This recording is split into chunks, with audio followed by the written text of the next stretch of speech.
Could the bag be coming soon for Josh Hart? That is certainly how it sounds as of today. What's up? This is EJ Stewart with Tommy Beer. You're listening to Orange and Blue Bloods, a New York Knicks podcast, Audacy, WFAN original. We got plenty to get to on this episode. We'll be talking about the reported timeline and even numbers on a Josh Hart extension. We got info on both of those fronts. We'll talk about what the money sounds like. We'll talk about what the timeline sounds like. It sounds like it could be imminent at this point. So we'll discuss Josh Hart, his extension, and what we could expect from him next season. Also, some big news that we actually didn't talk about much about last week because I don't really do so much commentary on the media per se. But the NBA Finals broadcast team is going to look very different next season. I think for Knicks fans, it is of note because you had three prominent Knicks really on that staff. You include you include Mike Breen. Mark Jackson announced yesterday that he was let go by ESPN last month. Jeff Van Gundy was let go by ESPN. So we'll discuss that. We'll discuss our feelings on the change of direction in regards to ESPN's top broadcast team, which does cover the NBA Finals. And we'll do another episode of Keeping Up with the Knickerbockers because it was a big weekend. We had some weddings. Last week we had a new baby born. So we'll catch you guys up on all that. So again, you're listening to Orange and Blue Bloods, Tommy Beer, myself coming at you right after this. If your blood runs orange and blue, this is the pod for you. You're listening to Orange and Blue Bloods, hosted by EJ Stewart and Tommy Beer. Let's get to it, New York. Like I said, Tommy Beer joining me as always. Tommy, good to see you. How you feeling? We're looking forward to discussing today. Yeah, feel good. Can't believe it's August already. It's the Sunday of the summer. We're recording this on Tuesday afternoon, August 1st. So, got the dog days of this. Going to in September ramping up training camp and getting ready for preseason and all that good stuff. Before you know it, got the World Cup of basketball later this month. So, plenty to discuss. And let's start it off talking a little bit about Josh Hart. Let's do it. So again, Orange and Blue Bloods, a New York Knicks podcast, is a podcast you can get wherever you get your podcast, including the free Audacy App. Make sure you get the auto download feature on your streaming service to get these episodes every time we drop. Also, be sure to check us out on YouTube as well, where you can catch the full show and the segments of the show on the WFAN channel on YouTube. So make sure you check us out there as well. But we begin with Josh Hart, who did the Knicks a solid by accepting that $12.9 million player option this year to stay in New York for the upcoming season. Now it appears he's set to be rewarded in a big way by the Knicks. So you had Knicks beat writer for the Daily News, Stephen Bondi, saying the Knicks are expected to extend Hart on a deal in the neighborhood of 4 years, $75 million. So those are the numbers coming out right now in terms of what a Josh Hart extension could look like. Meanwhile, on the Hoop Collective podcast, ESPN's Brian Windhorst said that he would be, quote, very surprised if a deal isn't completed by this week between the Knicks and Josh Hart. He noted that you have Team USA training and, of course, the FIBA World Cup that's going to be taking place. Josh Hart is a member of Team USA. So a lot of the players on that team have their contracts situated and straightened out. A lot of those guys are on long-term deals at this point. So that Hart would be added to that list going into this summer, or this August, rather, as we enter the new month. So, one, Tommy, how do you feel about this number we're seeing, the 4 year, $75 million? Are you comfortable with that? Yes. So just for the full details, kind of a full roundup here. We know that Hart exercised his $12.9 million player option last month for the 23-24 season. So he's locked in there. Per the new CBA, New York can offer him a contract up to 4 years in length, starting at 140% of the final season of the salary in his final season of his current contract. So the math works out to essentially about $81.2 million would be the maximum amount the Knicks could offer over 4 years in an extension to Josh Hart. I think a lot of people expected, if not that full max, right around that 80 million, high 70s number. So if they can come in somewhere around 75 million, whether that's a de-escalating contract structure, which we know they've used before with Brunson, with Mitchell Robinson, or a flat, a little bit less than the full terms that he could have signed for. I think that would definitely be considered a win for the Knicks. A reminder, yes, Josh Hart didn't play his best basketball the last time we saw him in that series against the Heat, but immediately upon his arrival in New York, you could tell he was a New York Knick type of guy, a guy that would be embraced by the city and the fan base for the way he played. Efficient, unselfish, competitive, all the things that you really like. Obviously fitting well with Brunson. They have that relationship obviously started and developed during their days at Villanova. Seemed to be a kind of player that would get along well with Tibbs. There's just so much to like there. A guy that's entering his prime, 27, 28, 29 years old. You'll have him under contract. And he's going to work hard. He's going to prepare the right way. He's going to practice well. He's going to hold his teammates accountable. All the stuff on the court. Great rebounding wing. There's a lot to like. In the locker room, there's a lot to like. So I thought bringing Josh Hart, re-signing him, was definitely one of the priorities, especially since he gave up a first-round pick. Again, he looks like he did him a little bit of a favor by opting into that last year of the contract. And if the Knicks can sign him for anything less than $80 million, I think that's a win-win for both sides. Certainly a fair value, good contract for Hart, which will obviously be his largest payday in the NBA, and also good for the Knicks. So yes, I'm very comfortable at 75. Yeah, I mean, basically, you're looking at a $19 million AAV for the 4 years beyond this current season. What you're looking at is essentially the deal that Evan Fournier signed with the Knicks just a couple years ago. That's essentially the money that he signed for. That's the deal that Knicks have been unable to move at this point in time. But that's the guy right now that is so out of favor with the Knicks, he can't get on the floor. Imagine having a guy at Josh Hart's value, given what he brings to the team, leadership, toughness, clutch play, rebounding, overall high character. I mean, that's the kind of contract you want to give to a player like Josh Hart, who has shown that he is a force, really, when he is right and when he is playing well, and that he actually helps the Knicks in the win column. You're talking about a player where the Knicks brought him in and they finished 17-8 down the stretch. Essentially, for the last 28, 27 games or so of the regular season, the Knicks were basically an elite level team with Josh Hart. And that carried over into the postseason, where you saw the Knicks absolutely demolish the Cleveland Cavaliers, a team that a lot of people thought the Knicks were going to lose to in that first round. You had a 17-point game from Josh Hart in that series. He had 13 on my birthday, April 21st. That put the Knicks up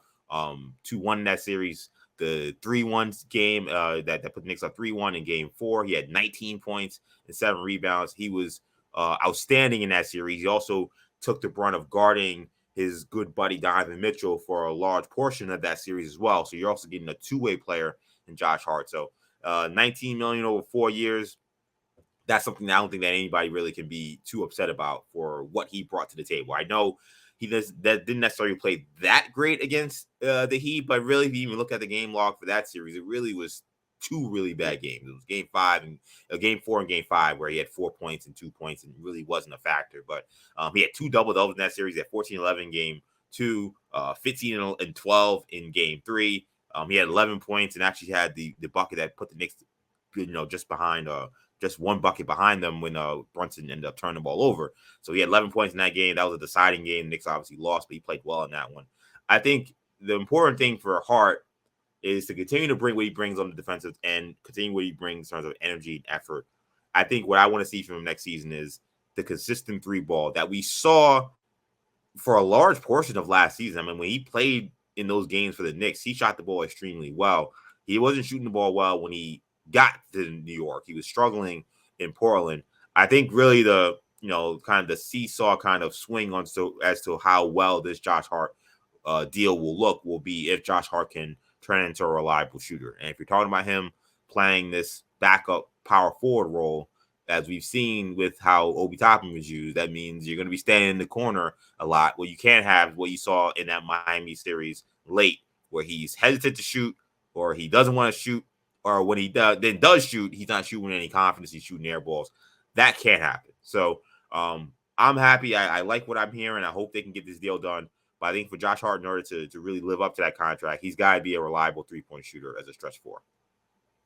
Yes, certainly. If we're talking about what he can work on, what he needs to improve, it's the 3-point accuracy heading into next season. Tan has always been a little wonky to me, and just his form doesn't, is not, there are plenty of good shooters that don't have that prototypical, straight line, elbow in, knee, shoulder, all that stuff that fundamentally they would teach you, can get away with it. It seems a bit inconsistent, that probably led to some of, but as though, he shot the ball well. Well, really shockingly so when he arrived in New York. The 25 regular season games he played, he shot 51.9% from downtown New York after the deadline. Note he was shooting 30% for the Blazers the first 50 games of the season. So another good point that you mentioned is that, especially if he's going to play that backup power forward role, keep in mind Obi Toppin attempted the right here on a per game basis, 3.7 3-pointers, 3.7 3-point attempts per game last season in less than 16 minutes. So extrapolate that out to per 36. That's 8.3 per game, which is 8.5 3-point attempts per 36 minutes, which tells you that the Knicks weren't using Obi properly, which is something we've talked about time and again. But also that, again, part of Tibbs, the Knicks don't have a plethora of really 3-point shooters, especially when they moved away from Fournier, when they moved him starting line bench. They have a rotation altogether and basically replaced them with Miles McBride. So Tibbs Tibbs wanted to increase that 3-point rate, increase the number of attempts the team took. So a lot of that fell on the shoulder of Obi, who would get plenty of open looks on 3-pointers. So yeah, if I'm Josh Hart, he's going to defend, he's going to rebound, he's going to pass, he's going to push the ball in position, he's going to get buckets that way, especially over the course of a regular season.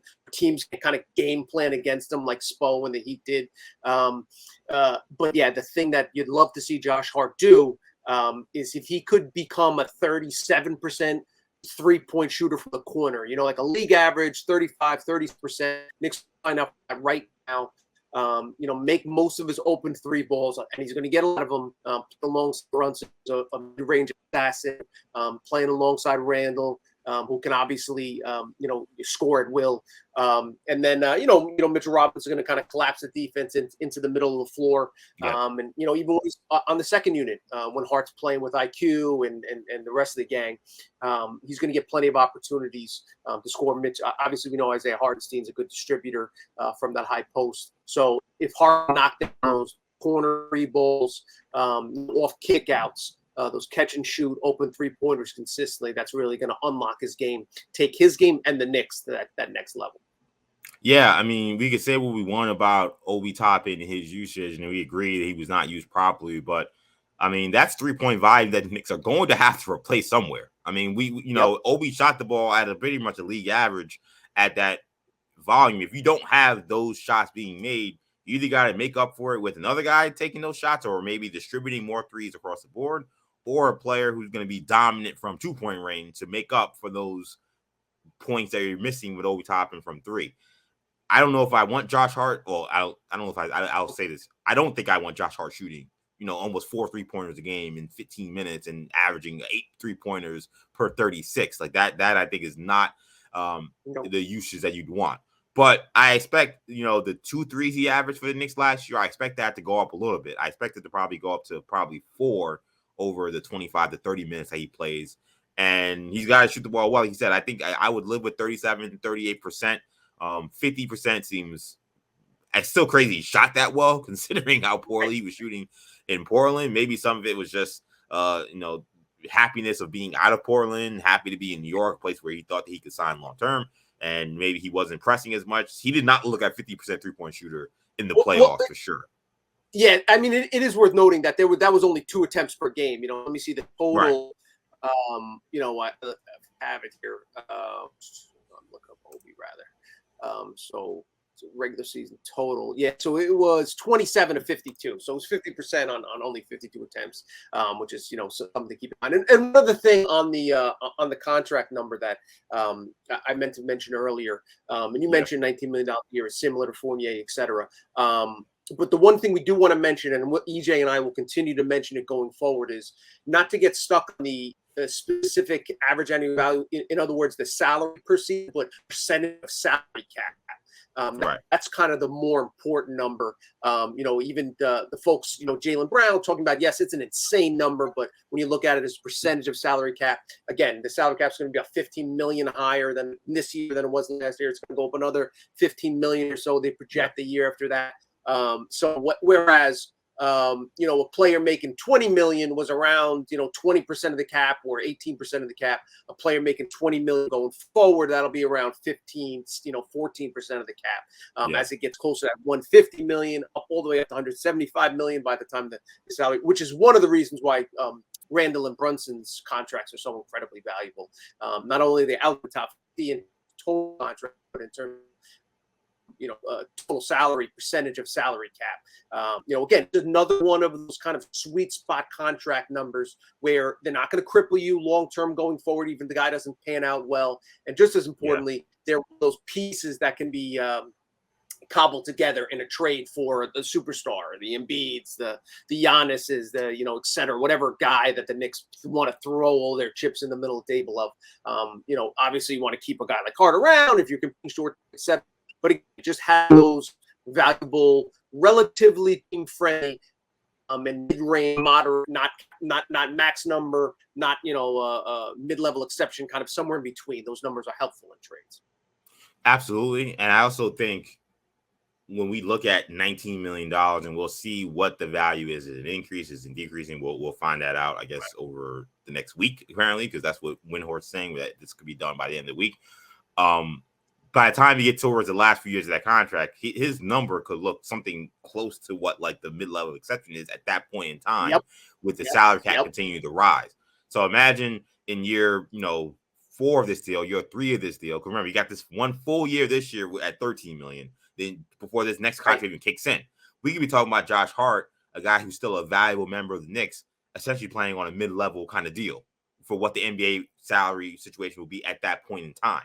Right now, the mid-level right now is around 13, 14 million because of where the salary cap is and where team salaries are. But that's going to increase, as we've seen already with Jaylen Brown's massive deal. Those numbers are going to increase. And by the time we get to the second part of this deal, you're looking at a number that is a lot more affordable, a lot less kind of scary than it is today. And I don't even think it's that scary today because Josh Hart showed that that he definitely can be a key contributor. And the other thing as well with Hart is I'm excited about the concept that he can actually finally grow with an organization. I mean, this is a guy who was in LA 2 years and traded, then in New Orleans for 2 years and a half and traded, then in Portland for a year and a half and traded. I mean, the fact that he's been able to even carve out a consistent NBA career coming in as a second-round pick with this much volatility around him is a testament to his character, which we now all know is A1. But like now you have a guy who is going to be in, we think, assuming there's no massive trade where you can trade again, but if you're growing with Josh Hart for the next 5 years, one situation, one organization, I'm kind of hoping it's not one coach, but maybe it is one coach during this whole time. And who knows the kind of player he becomes over this next 4 or 5 years. So I'm not saying that you got an future all-star under your hands, but he really could truly grow into a true kind of glue guy for the entire organization for the Knicks, because this was a player that, even though we kind of touted him as a great guy to have in the postseason, had never played in the postseason before this year. This was not a guy who had all this experience on winning teams and a winning culture. He's just like that because that's who Josh Hart is, and maybe a great testament to what Jay Wright established over at Villanova. So this is the kind of guy that maybe you could truly build a culture around. He can be really a foundational piece to building that culture.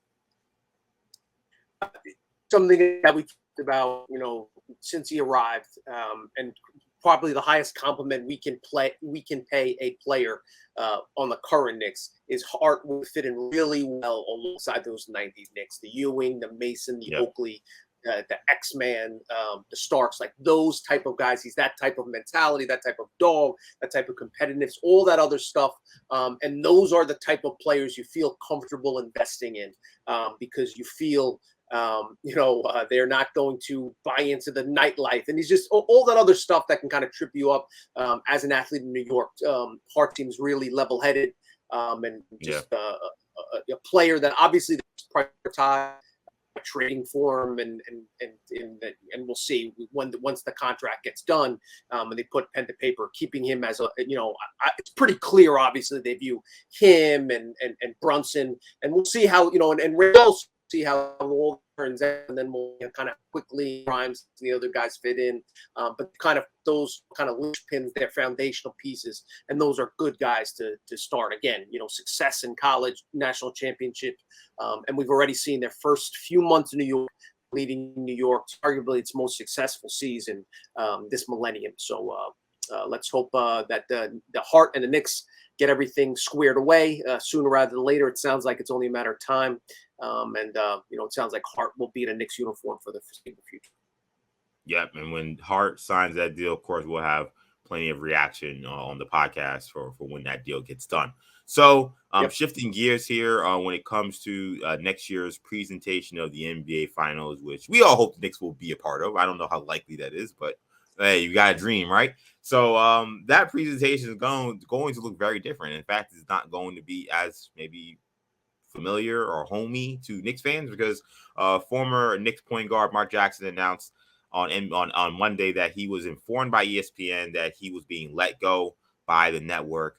It completes the dissolution of ESPN's A broadcast team for the NBA that includes Knicks play-by-play man Mike Breen, former Knicks coach Jeff Van Gundy, who was laid off last month, and of course Mark Jackson. This team has been together essentially since 2006. There was a brief 3-year hiatus where it was just Jeff and Mike Breen, because Mark Jackson was coaching the Warriors. But from pretty much 2006 to last season, this was your NBA Finals team. This was your number one team calling NBA games, and that will no longer be the case. You will now still have Breen, but it will be Doris Burke and a former Knicks guard, another one in Doc Rivers, who was, of course, coaching the Philadelphia 76ers last season. They will be joining Breen in the booth this season. So, Tommy, I know we're both huge NBA fans, and we watch all these games beyond just Knicks games, but just games on ESPN as well. Are you disappointed in the departure of Van Gundy and Jackson from the NBA Finals broadcasting? Yeah, I thought they were really a team together, especially in so many broadcasts that are bereft of intelligent, kind of logical analysis. Yes, Van Gundy goofed around a little bit here and there, and right. Jackson was a little bit corny. Not necessarily my cup of tea. Wasn't my favorite broadcaster. Smart, obviously knows the game very well. St. John, player, coach, tons of experience in and around the league. I thought he brought a lot of solid insight to the game. And obviously Breen is the GOAT. So the thing I didn't understand from the ESPN standpoint was the need for a change. I didn't, it seemed like both players, both analysts were a little bit upset by the news. Mark Jackson put out a statement saying he's surprised. So it's like they were willing to continue going forward. So I don't really see the desire for ESPN to kind of rock the cradle a little bit. But maybe they want to shake things up, and we'll see how it plays out. Dorsberg, have a lot of respect for her. I think she's really good at what she does. She's also a Knick fan, by the way. She's too shy about it. So I'm happy to see her get an opportunity. I think, she will excel in the role. Not a huge Doc Rivers fan. I remember him calling some games, with TNT. But again, he's obviously the guy that's been around the league forever. Let's see if he's, what he'll bring to the table. See kind of if his style has changed a little bit in the years away. So, we'll see how it plays out. But I thought it was an interesting move. Again, I probably shouldn't read too much into it, because nobody's going to turn off or turn on an NBA Finals game because of who's controlling it. But I probably would have preferred they kept the kind of 3-man booth intact. But I'm willing to, give the new group a chance.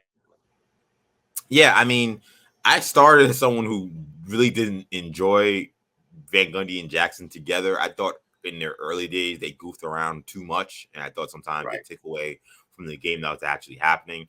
I think they both grew into excellent analysts in games. I thought that in terms of Van Gundy. I thought his ability to highlight things that were happening in live action regarding strategy changes and switches and matchups and things like that.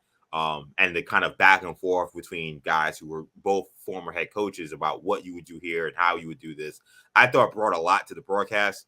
It did, even though it was never, these guys never did Knicks games, it did almost feel like, okay, if the Knicks aren't on MSG, but I have a national TV game and it's Breen and Van Gundy with Mark Jackson, I almost didn't feel so like I'm going to get people who don't know anything about this team. So I always felt comfortable in that regard whenever we do get those guys calling a Knick game. So I'm disappointed. Like you said, like, there's a lot of things people can complain about ESPN's presentation of how they cover the NBA. I don't know if anybody really had an issue with Jackson and Van Gundy, or at least a big enough one where a shakeup it was necessary. Now, I enjoyed Doris Burke's call a great deal. I have a Doris Burke, my favorite broadcaster T-shirt, to speak to how much I enjoy Doris Burke. So, like, I think that she could do a great job. I agree, Doc Rivers. I'm not that excited about that. I don't think it was that great when he was calling NBA Finals games prior to this formation of the new team, or not the old team with Van Gundy and Jackson. But I do think there is one benefit to having Doc, is that, it had been a long time now definitely a long time since Van Gundy, but an even longer time since Mark Jackson had coached in the NBA. And if Doc Rivers can kind of bring some of that coaching experience, some of those coaching stories to his broadcast and to his analysis, I think there is some benefit there.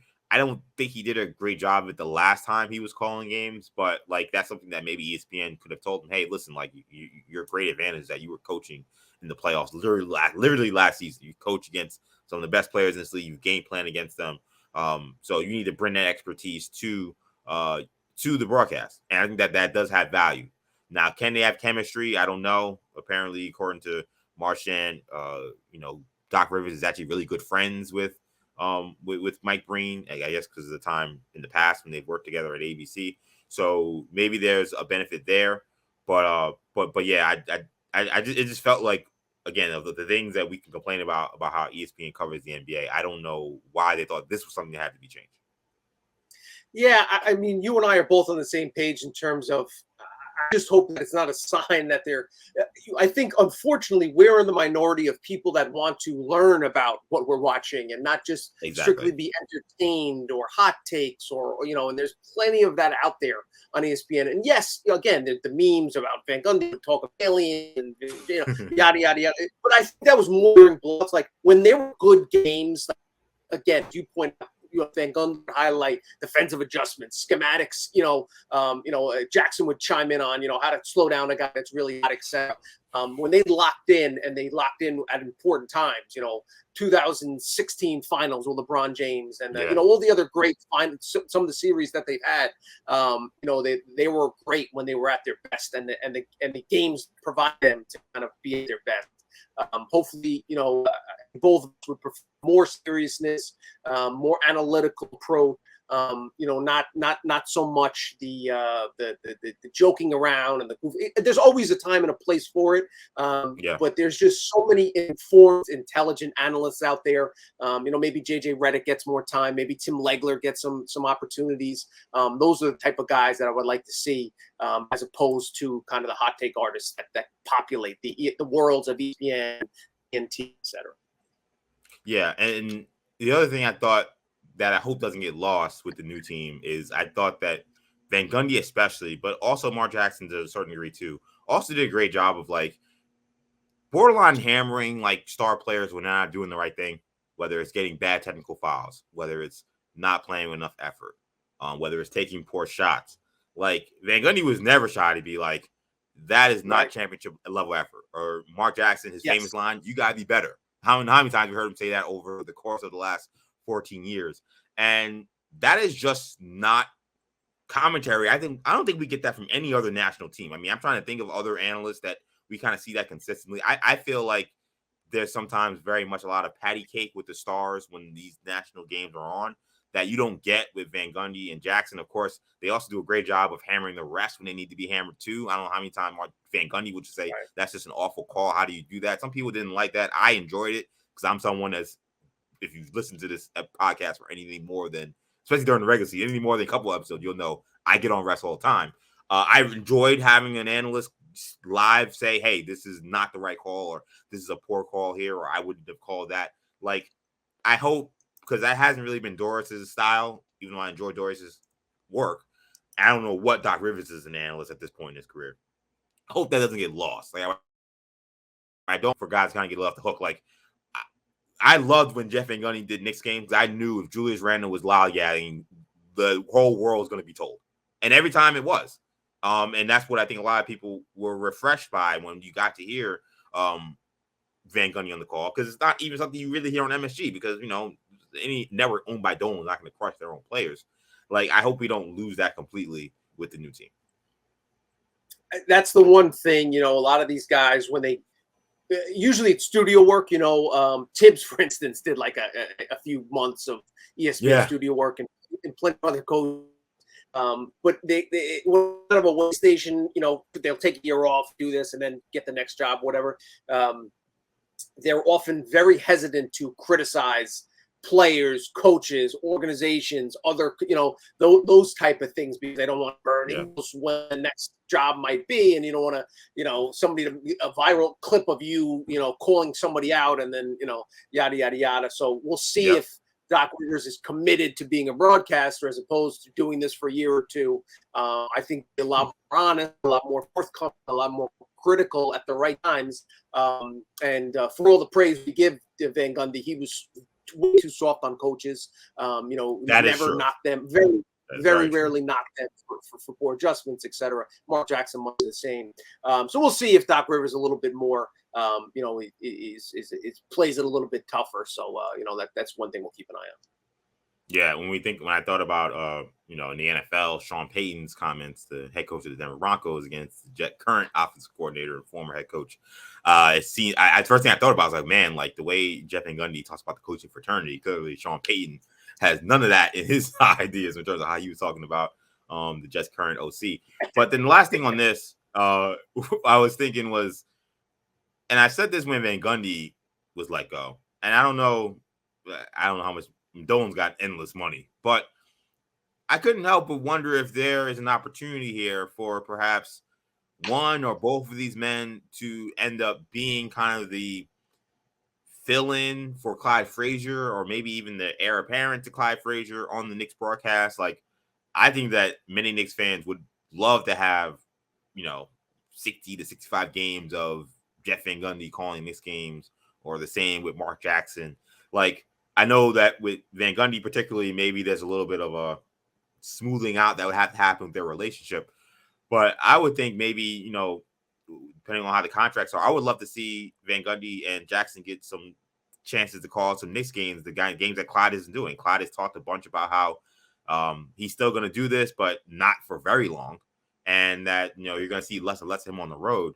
Would you be open to seeing Van Gundy or Jackson calling Knicks games that they might bring on MSG?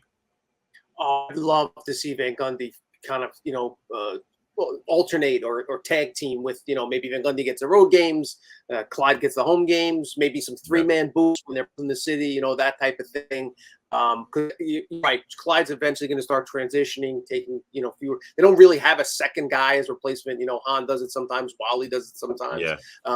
You know, so we'll see how that kind of how that plays out. But yes, I don't think it's likely because of the animosity and the you know, that Dolan is one too old a grudge, and he has held a grudge, you know, since, you know, every time Van Gundy's in New York calling a game, he should get, you know, this is, you know, a warm reception, and he should go up on the Jumbotron, and last coach to coach a Knicks team to the final.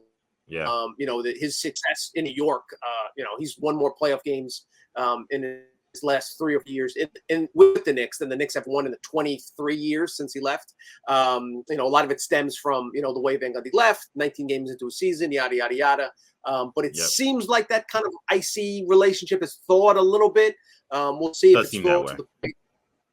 You're right. It wouldn't be a money situation because I assume Dolan would have no problem paying Van Gundy, but I just don't know if he wants to, you know, if that relationship is mended enough where they're at a point where they work together And the other thing is Dolan may not want Van Gundy's honesty part of MSG broadcast. That could be a very real issue.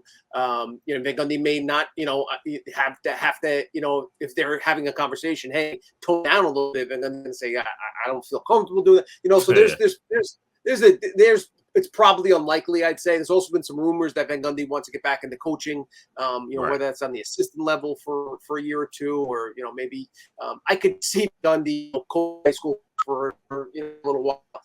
He's, had a personality. So while I'd love to see a reunion in MSG, I don't think it's likely. And on that front, I will say there was a very long time where Knicks have had so many different coaching changes that people called for Van Gundy or Jackson to be the Knicks head coach. I was very against that. I do feel like whatever penance these guys have to pay for the time they've been out of coaching, I think they probably deserve another opportunity somewhere. Van Gundy coached Team USA. Mark Jackson, he's had some off-the-court issues that I think led to him kind of being untouchable by a lot of people. If he's willing to straighten that out, I think he would deserve an opportunity as well. So if coaching is in these guys' futures, considering the guy that the wash, rinse, and repeat that we have with these coaches, I would think that at some point these guys should get an opportunity somewhere. I don't know if I want it to be the Knicks, but if broadcast is not the future, somebody should give them an opportunity. But let's shift gears here, and we're bringing back a segment we did earlier this summer, and we're bringing it back here because it is another edition of Keeping Up with the Knickerbockers. So it is summertime in the NBA, which means it is wedding season for a lot of players. And this weekend we saw two Knicks players tie the knot. So first you had Jalen Brunson and his college sweetheart, Allie Marks. They got married during a ceremony in Chicago. There was a big NBA and Knicks showing at these festivities. So Julius Randle was there, RJ Barrett was there, Josh Hart was there, Dante DiVincenzo was there, head coach Tom Thibodeau was there, Leon Rose was there, assistant coach and father, of course, Rick Brunson was there as well. So plenty of Knicks at this shindig, where there also were plenty of other NBA players, Obi Toppin, former Knick, at this ceremony, Mikal Bridges, former Villanova teammate and current Brooklyn Net, at this ceremony. He was doing a lot of Instagram live, so a lot of the videos we've seen have come from Josh Hart's IG lives and Mikal Bridges' IG lives from that. So they had a big wedding ceremony in Chicago.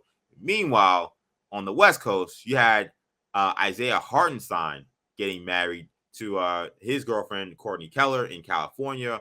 The groom's cake at this wedding had the Hartenstein number 55 on it and had the Knicks logo, which I thought was pretty cool. It also had some other random logos in there. I didn't understand what those were, but the Knicks logo was on there, so I was excited about that. Now, it's unclear how many Knicks, if any, made it to the Hartenstein shindig. It seemed like these may have happened on the same day, which I'm very interested to ask Tommy about. But we'll see. I guess we'll have a conversation about what the deal was with that. But Hartenstein, nonetheless, did get married. So congrats to both iHeart and Jalen Brunson, along with their new wives. And a big congratulations to Mitchell Robinson and his partner, Lindsay Luquette. They welcomed their baby girl a week prior to this wedding. So they welcomed Riley to the world. So big congrats to Big Mitch and Lindsay. So beginning on the Hartenstein-Brunson thing, because how do they end up having the same wedding on the same day? I know I've not planned a wedding as of right now yet in my life. So I know these things do sometimes are a year, 2 years in advance. But considering they're NBA players, didn't that seem kind of crazy to you that two teammates could have weddings on the same day like that? I don't know if I've ever seen that before, because the NBA the summer has now become the summer of weddings, so we see this all the time. I don't know if I've seen two teammates have weddings on essentially the same day.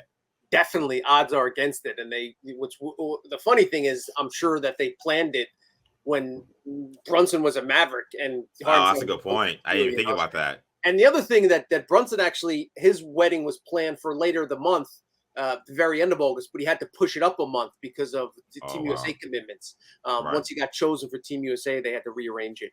By the way, that tells you like that rich folks deal on a totally different set of rules, because as someone who has been a groomsman, has heard about preparations that go into weddings, the thought process of being able to tell any venue, hey, I need to move my wedding up a month. Like usually they'll tell you, get lost, clown. Oh, yeah. But you're Jalen Brunson, you make $100 million. You're an NBA star. 1 month early, you need your wedding. No problem, Jalen. We got you. Don't worry about it. And the Ritz-Carlton of all places is willing to amend their plans so that Jalen Brunson can have his wedding, knowing that they'll have NBA superstars all over the place at this wedding. Yes, you know that whoever had their wedding got bumped. Somebody had a call like, listen, sorry, but you mind going Sunday? There's some Chicago couple that is furious at what happened and probably learned on social media what happened. They probably didn't even know. They probably told them, oh yeah, we know we got to close the venue. Some construction. They got to do an inspection. We'll move you to next month. And then they look on Twitter and they see Jalen Brunson, doing the Dougie. And they're like, what the hell? But yeah, I actually wrote about this week. It seems kind of cute little story. High school sweethearts, and he proposed to her at center court of his high school, and all that stuff. You don't want to read too much into it. But I'll admit I was surprised to see all the pictures that started popping out in that day of, the night of, the next day, the next few days after. How many Nick Villanova cats there were, how many Knickerbockers were in attendance. Julius Randle, RJ Barrett, Coach Tibbs, Leon Rose. When Brunson first signed here, a year and 3 weeks ago, whatever it was, he talked about how familial connections and family was important, but everybody says that at every introductory press conference. I'm so happy to be here. I have such close relationships. I can't wait to form bonds with my teammates and my coaches. And then they go and hang out with their friends from home, or they're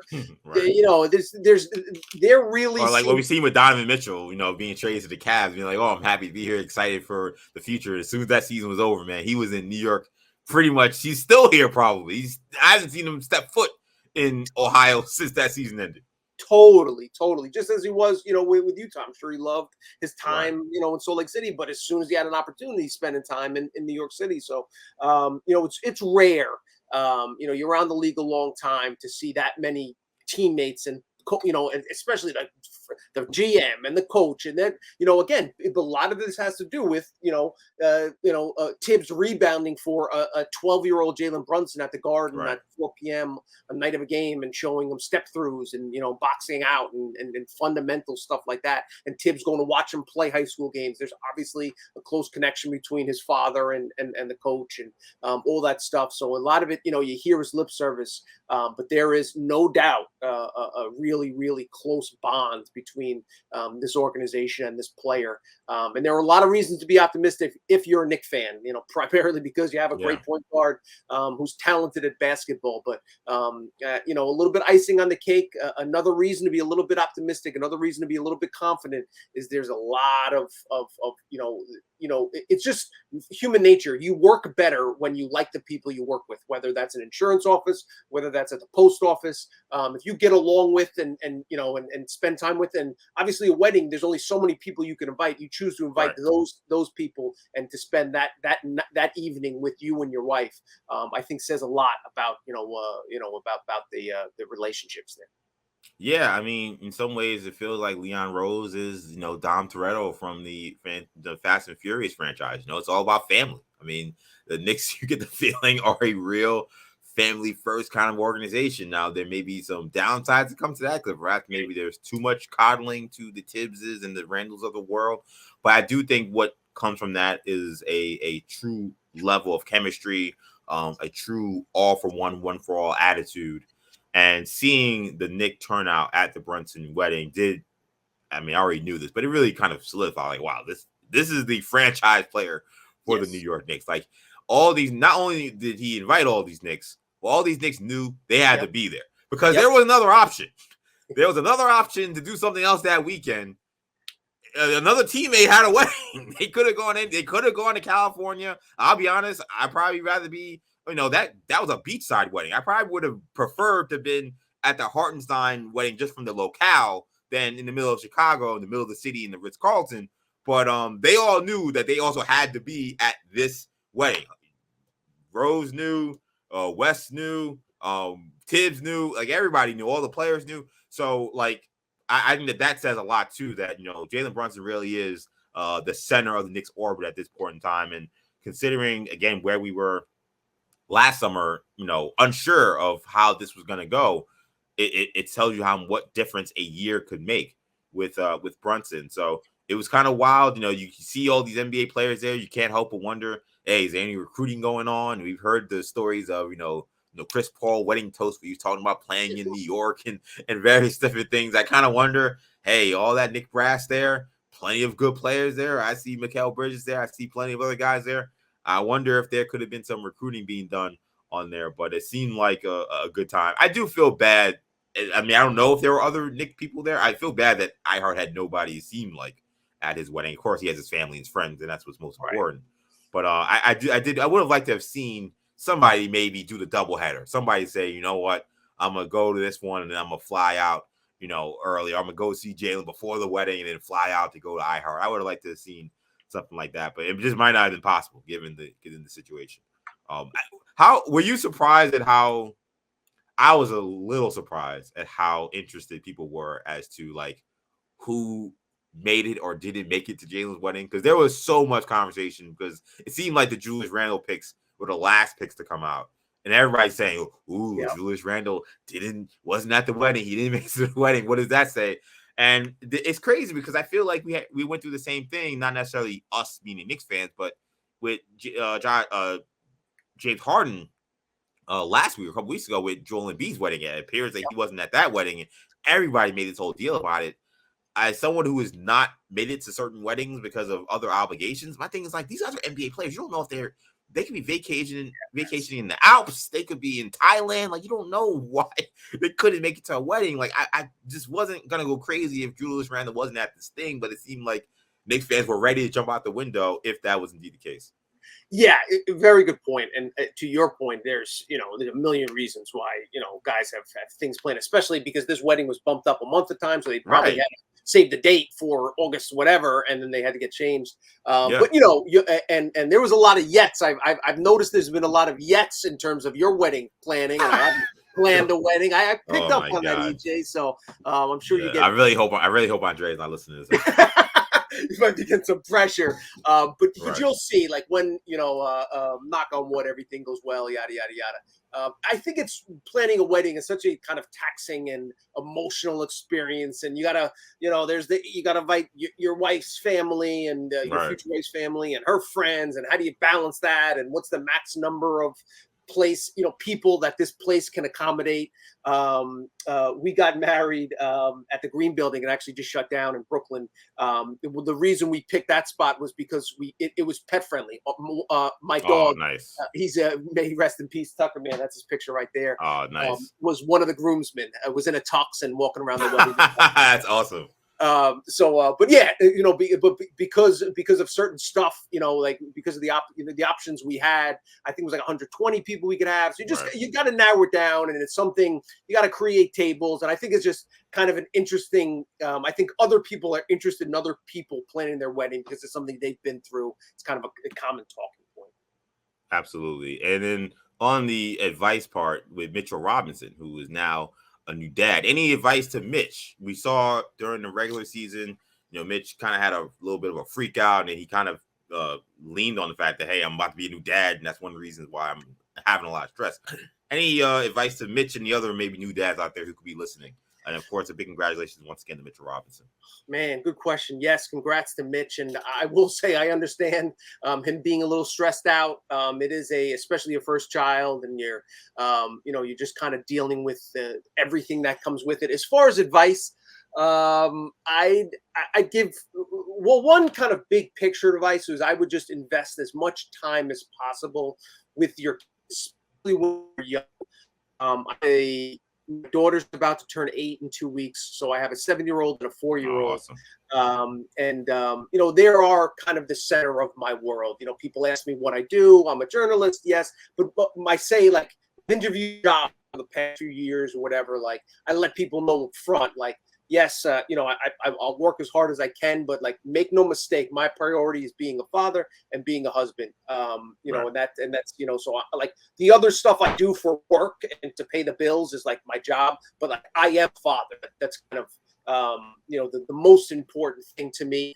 There's a couple years ago, I read the statistics. I forget exactly what they were, but essentially the percentage. So like, there's 100 hours you're going to spend with your children, whatever 100 units of time you're going to spend with your children throughout the entirety of your life and their life together. I think it's 73% that total face 73% before they turn 12. And then it's like 91% before they turn 18, which conceptually makes sense. I get my daughter ready for school every day, take my son and daughter to school every day. I pick them up from the bus stop and, we hang out, we ask what's going on with the day. I'll do it a little bit less in high school. Once they go off to college, they'll come home for Thanksgiving and they'll come home for, a couple months, they have an internship, and then they graduate, then they move out and they'll come and visit me a couple times. So this time, it just gets less and less and less.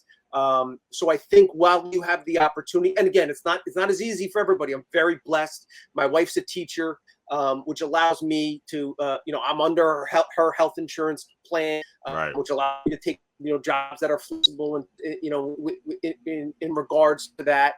And she's a terrific mom. She assists in any way she can, and obviously dedicates as much time as possible. So I'm lucky in that respect. So I say that with respect.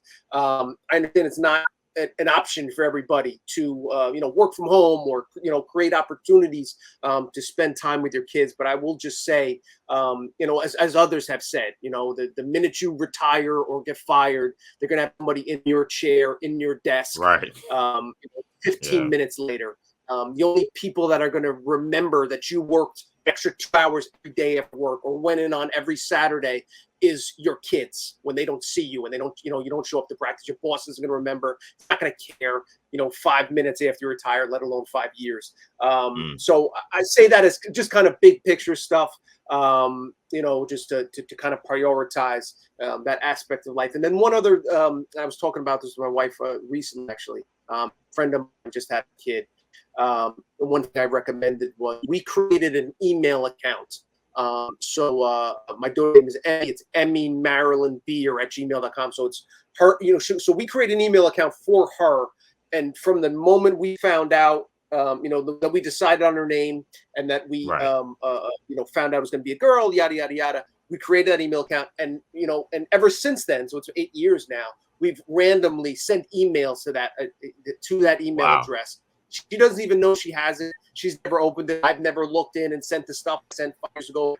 The day she's born, I wrote her an email like, "Oh my God, you're here." Her first birthday. This is what you like. This is the kind of, and just pictures, and I'll take pictures of stuff she made in kindergarten. And because some stuff we have lying around, some stuff gets thrown away. But just she'll just we went to our first Knick game together. Last year was a preseason game.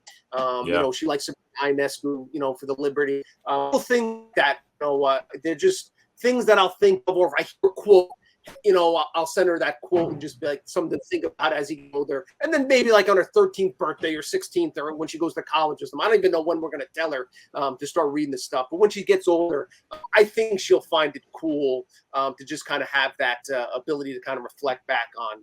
I probably don't write as much as I should. I definitely don't write as much now than I did in the beginning because you kind of get used to it and you get busy and then you have another kid and now we have another dog and all that other stuff. But I did. Somebody had recommended that to me, so I passed that on to other new parents. Start an email account and just shoot emails, and they don't have to be long. They don't have to be brilliant prose. It can just be like, random Tuesday when she's 6 months old. She rolled over and you thought that was really cute, or something like that. It's just something to kind of categorize the memories by. See that, Mitch? You got competition for Father of the Year. That is what it's all about. No, shout out to Tommy. Shout out to Mrs. Beard as well. And congrats again to Mr. Robson. I think that's a great place to leave it. So I want to thank you all for listening into this edition of Orange and Blue Bloods, a a New York Knicks podcast, an Audacy WFAN original. It's a podcast you can get wherever you get your podcasts, including the free Audacy app. Make sure you hit that auto download feature on your streaming service to get these episodes every time we drop. Also, be sure to check us out on YouTube as well. You can find our full episodes and segments from our episodes on the YouTube channel, the WFAN YouTube channel, where you'll find all that stuff. Tommy, let people know they can find you. At Tommy Beer on Twitter when I'm not trying to wrangle two kids around. I'm only wrangling a dog over here, but when I'm not doing that, you can find me EJ_Stewart on Twitter, Action EJ on Instagram, TikTok, and Threads. Again, thank you guys again so much for checking us out. For Tommy, I'm EJ. Take it easy, guys. Peace. Thanks for watching. If you enjoyed this video, please don't forget to give it a thumbs up and subscribe to our channel for more content like this. If you want to see more of our videos, be sure to check out our playlist and let us know what you think in the comments below.